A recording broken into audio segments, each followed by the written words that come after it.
छत्तीसगढ़ के लोग शिक्षण संचालनालय का हालिया आदेश विरोध की लपटों में घिर गया है। 20 नवंबर को जारी निर्देश में शिक्षकों ने कहा है कि वो स्कूल परिसरों के आसपास घूमने वाले आवारा कुत्तों की निगरानी करें और इसकी सूचना स्थानीय निकायों को दे। आदेश सामने आते ही शिक्षक संगठनों ने सरकार पर तीखा सवाल खड़ा किया है। शिक्षक पढ़ाई करें या कुत्तों की गिनती। सरकारी स्कूलों के शिक्षक पहले से ही कई गैर शैक्षणिक कार्यों में व्यस्त हैं। जनगणना, चुनाव ड्यूटी, सर्वे, मध्याह्न भोजन की निगरानी समेत प्रशासनिक जिम्मेदारियां उनकी दिनचर्या का हिस्सा बन चुकी हैं। ऐसे में अब आवारा कुत्तों की रिपोर्टिंग का काम दिए जाने पर नाराजगी और बढ़ गई है। छत्तीसगढ़ प्रदेश संयुक्त शिक्षक संघ के अध्यक्ष सचिन त्रिपाठी और छत्तीसगढ़ टीचर्स एसोसिएशन के अध्यक्ष कमलेश सिंह ने इसे अनुचित ठहराते हुए कहा कि इस तरह के आदेश शिक्षकों की गरिमा और शिक्षा की गुणवत्ता दोनों के साथ खिलवाड़ है। उनका कहना है कि जब सरकार सीख गुणवत्ता सुधारने की बात करती है तब शिक्षकों को गैर शैक्षणिक कार्यों के बोझ में मुक्त किया जाना चाहिए, ना कि कई जिम्मेदारियां दी जाए। आदेश वायरल होने के बाद सोशल मीडिया पर भी भारी प्रतिक्रियाएं देखने को मिल रही हैं। अधिकतर उपयोगकर्ता इसे प्रशासनिक व्यवस्था की विफलता बताते हुए सरकार से आदेश वापस लेने की मांग कर रहे हैं। अब नजर इस बात पर है कि क्या शिक्षा विभाग इस पर पुनर्विचार करेगा या शिक्षा का विरोध और तेज होगा। विनीत मिश्रा की रिपोर्ट। मैं सचिन त्रिपाठी, जिला अध्यक्ष छत्तीसगढ़ प्रदेश संयुक्त शिक्षक संघ, जिला सूरजपुर। अभी राज्य शासन के द्वारा एक आदेश जारी हुआ है जिसमें संस्था प्रमुखों को नोडल अधिकारी बनाते हुए कुत्तों के देखरेख के लिए उनकी ड्यूटी निर्धारित की गई है और जिसमें यह स्पष्ट रूप से लिखा गया है कि शाला के परिसर में जो भी कुत्ते दिखाई देते हैं, आवारा कुत्ते, उनकी सूचना प्रदान की जाए, उनसे संबंधित जानकारी दी जाए और विभिन्न निर्देश उसके अंतर्गत दिए गए हैं। देखिए, शिक्षक के लिए कोई भी कार्य असंभव नहीं होता है और शिक्षक ने कभी भी किसी भी कार्य को करने के लिए हमेशा यस्सर ही कहा है।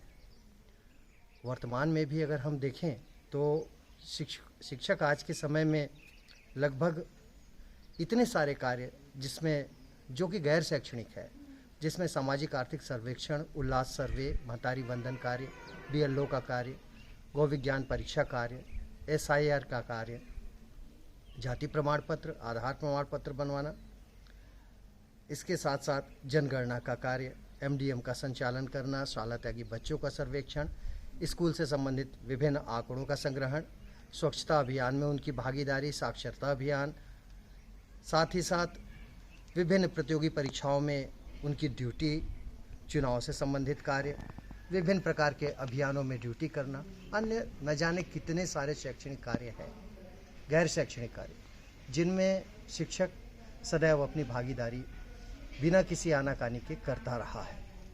वर्तमान समय में यह कार्य कुत्तों के देखभाल, देखरेख करने, उनसे बचाव करने का कार्य जो दिया गया है, यह भी शिक्षक कर ही लेगा। लेकिन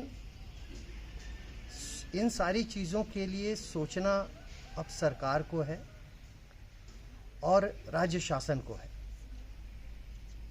कि एक तरफ शासन शिक्षकों से शैक्षणिक गुणवत्ता की पूर्ण उम्मीद लगाए बैठा है